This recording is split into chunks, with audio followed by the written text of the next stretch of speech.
My brother bit me. That's how this all started. It ogles my mind that it could have happened that way. Something so simple. But it did. He was at school, and there was this nasty flu going around, making all the kids super aggressive, biting and scratching and just fighting each other. Dylan's 6, so he's a little older than the bite or flight crowd, but I guess young enough that it's still in his instinct once the sickness took over. My mom had picked him up. The principal was just flinging any kid who bit anyone out of school. She was so fed up with the whole ordeal. But the kids didn't care. I mean, they couldn't help it. The reality was that these kids were in stage 1 of this awful disease. One that would spread like wildfire and threaten our very existence as human beings.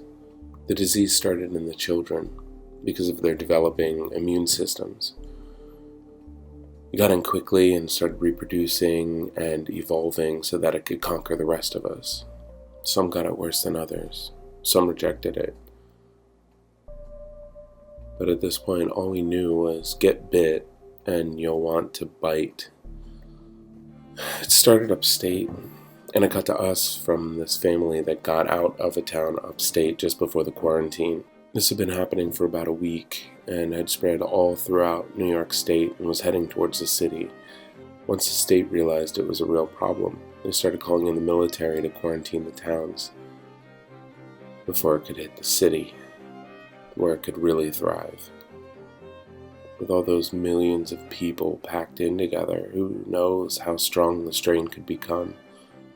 People were forced to stay in town. Men and women away on business were forced to stay out of town. Businesses were shut down, schools, hospitals. No use getting the sick sicker. People were stuck. Our little compartmental societies were at a standstill. But some people are like rats. When they're trapped, they'll do just about anything to get out. And that's exactly how our town got it. I was home for Thanksgiving, as was every college student in the country.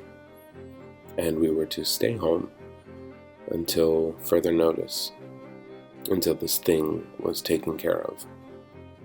Which made me super anxious, because I had just landed my first serious girlfriend in 2 years.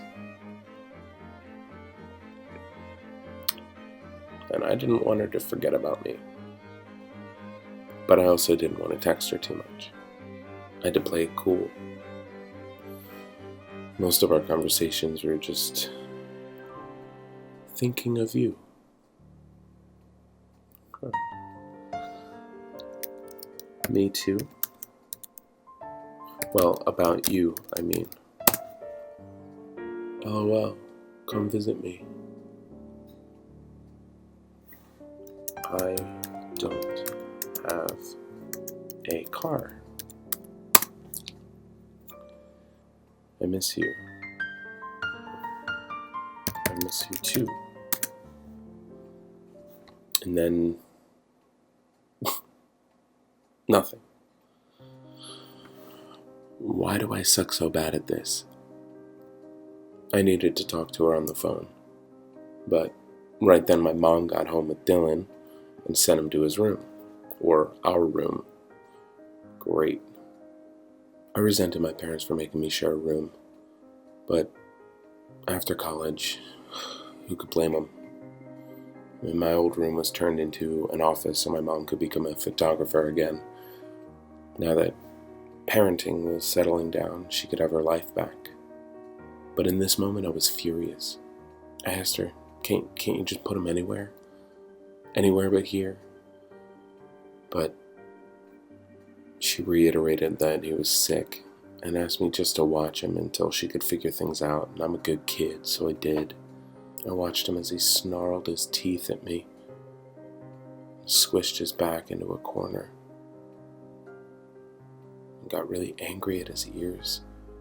Like, There's invisible bugs flying around them. I tried to talk to him, to soothe him, to try and get him into bed so he could rest, and that's when he bit me hard on the forearm, breaking skin. And that's when my story started.